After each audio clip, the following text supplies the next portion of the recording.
आवश्यकता से अधिक बोलना ही दुखों का कारण बनता है।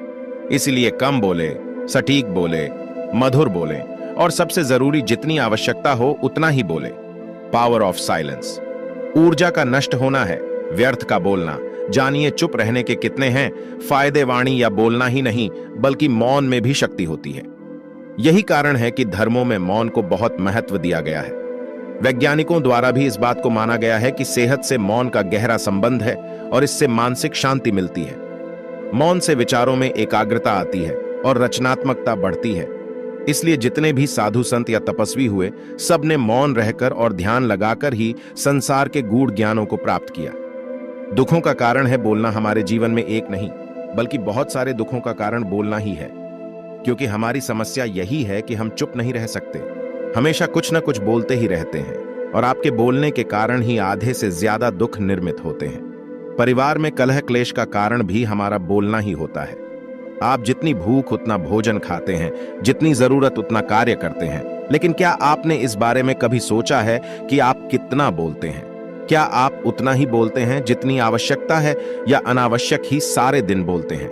इस बारे में कभी अकेले बैठकर जरूर सोचिए कि आज आपने दिन भर में कितना बोला, क्या बोला और सबसे जरूर कि क्यों बोला।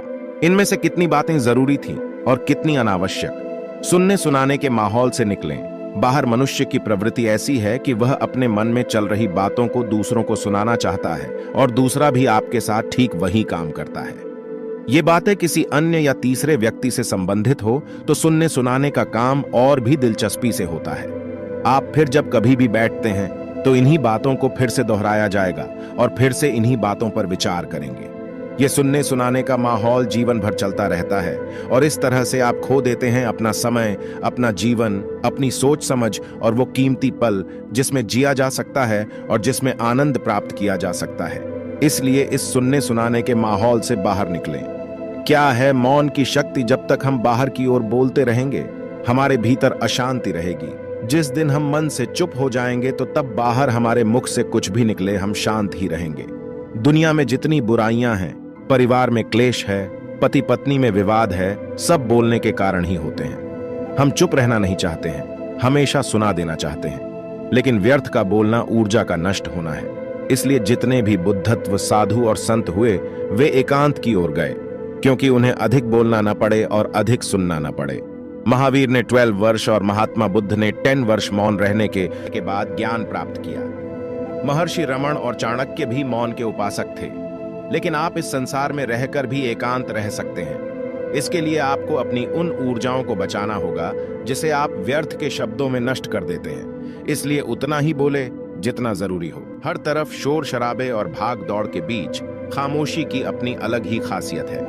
आपने कई कविताओं में भी पढ़ा होगा कि मौन रहकर एक दूसरे की बात को समझना सबसे सुंदर संवाद है। लेकिन क्या आप ये जानते हैं कि चुप रहने के अपने शारीरिक और मानसिक फायदे भी हैं? विशेषज्ञ मानते हैं कि मौन रहने से व्यक्ति अधिक दिमागदार और उत्पादक बनने की ओर अग्रसर होता है। इससे उसके मानसिक और शारीरिक स्वास्थ्य दोनों में सुधार हो सकता है। मौन धारण करने का महत्व आज हम जिस युग में जी रहे हैं उसमें टेक्नोलॉजी एक महत्वपूर्ण भूमिका निभाती है। जहां लोग एकांत की खोज में लगे रहते वो खुद को इन्हीं टेक्नोलॉजी को कहीं गुम कर देते हैं। लेकिन मौन को मन में बैठाने की दिशा में पहला कदम यह है कि आप अपने मानसिक स्वास्थ्य को अन्य सभी पहलुओं से बढ़कर समझें और फिर उन तकनीकों को शामिल करने का सचेत प्रयास करें जो आपको मौन रहने की आत्मीय उदारता और शक्ति का अनुभव करने की अनुमति दें।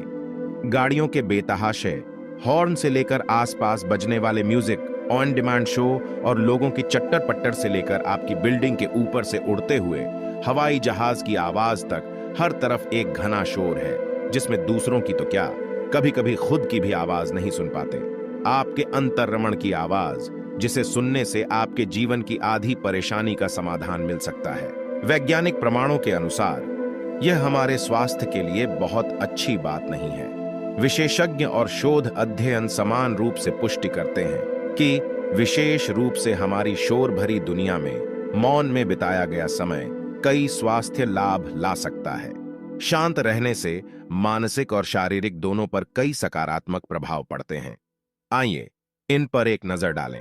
ब्लड प्रेशर कम कर सकता है, एकाग्रता और ध्यान में सुधार ला सकता है, परेशान करने वाले विचारों को शांत कर सकता है, मस्तिष्क के विकास को बढ़ावा दे सकता है, कोर्टिसोल को कम कर सकता है, अंदर की रचनात्मकता को बढ़ावा मिलता है, अच्छी नींद को बढ़ावा मिलता है, दिमागी रूप से स्वस्थ महसूस कर सकते हैं। हालांकि यहाँ मौन रहने का मतलब परेशानी में भी चुप्पी साधे रहने से नहीं है, बल्कि अनावश्यक किसी भी शोर से दूर रहने और ध्वनि प्रदूषण से बचना है। मौन रहते हुए धीरे धीरे गहरी सांस लेने से और भी फायदे मिल सकते हैं, या दिन में थोड़ी देर चुप रहने से भी होते हैं कई चौंकाने वाले फायदे।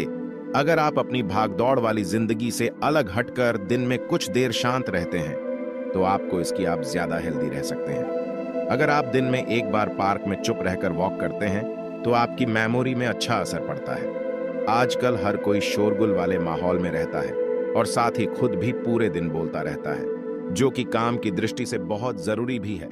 लेकिन आपको बोलने के साथ साथ चुप रहना भी जरूरी है, क्योंकि इससे आपकी सेहत को कई फायदे हो सकते हैं। अगर आप अपनी भागदौड़ वाली जिंदगी से अलग हटकर दिन में कुछ देर शांत रहते हैं तो आपको इसकी आप ज्यादा हेल्दी रह सकते हैं। आइए जानते हैं चुप रहने के क्या क्या फायदे होते हैं। तेज काम करता है दिमाग। अगर आप एक दिन में कुछ देर शांत माहौल में शांत बैठते हैं तो इससे आपका दिमाग तेज काम करने लग जाता है। दरअसल कुछ देर शांत होकर बैठने से ब्रेन सेल्स दोबारा जेनरेट हो जाते हैं, मतलब ब्रेन सेल्स फिर से पुनर्जीवित हो जाते हैं। चूहों के दिमाग पर की गई रिसर्च के बाद सामने आया है कि शांत रहने से हमारा दिमाग कई गुना ज्यादा बेहतर काम करता है। याददाश्त होती है मजबूत। अगर आप दिन में एक बार पार्क में चुप रहकर वॉक करते हैं तो आपकी मेमोरी में अच्छा असर पड़ता है। साल 2011 में proceedings ONFD national academy of science में छपे एक शोध के अनुसार जो लोग एक हफ्ते में 3 बार 40 मिनट तक वॉक करते हैं उनके दिमाग का हिप्पोकैम्पस में विकास होता है।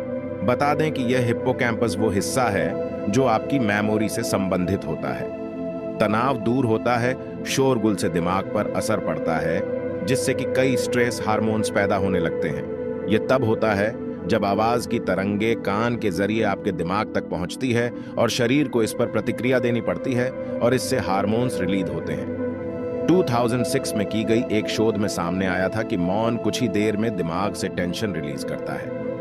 रिसर्च में सामने आया था कि इससे गाने सुनने से भी ज्यादा आराम मिलता है। नींद और डिप्रेशन के लिए असरदार दिन में कुछ देर शांत रहने से आपको अच्छी नींद आने लगती है। साल 2015 में जामा इंटरनल मेडिसिन में पाया गया कि कुछ युवाओं में दिन में थोड़ी देर शांत रहने के बाद से डिप्रेशन, नींद ना आना जैसी दिक्कतों में सुधार हुआ। मौन एक ऐसा उपाय है जिससे आंतरिक जगत के साथ बाहरी दुनिया में भी मदद मिलती है।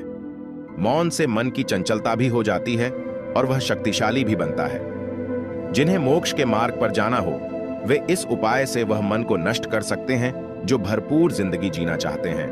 वे मौन से मन की शक्ति बढ़ा सकते हैं। बौद्ध मठ में मौन की शक्ति जानने के लिए किए प्रयोगों के दौरान करीब 200 लोगों को चुना गया। इनमें विद्यार्थी, साधक, कामकाजी सभी तरह के लोग थे। उनसे कहा गया कि अपने काम करते समय चुप रहना है। चुने गए लोगों में मठ से बाहर रहने वाले लोग भी थे। 21 दिन के इस अभ्यास के बाद नोटबुक में भागीदारों के लिखे जवाब और निरीक्षक साधकों की टिप्पणियों को मिलाकर देखा गया। निष्कर्ष निकला कि ध्यान दोनों तरह के काम में लगे लोगों के लिए लाभदायक है। कामकाजी या लौकिक जीवन में मौन से सकारात्मक सोच का विकास होता है। इस तरह की सोच आंतरिक या मानसिक शक्ति को और मजबूत करती है। शरीर की बीमारियों से लड़ने की क्षमता बढ़ती है। लामा ने काम करते करते मौन रहने की विधि के बारे में भी लिखा है। यह अनापान सती नामक बौद्ध साधना का ही एक संस्करण है।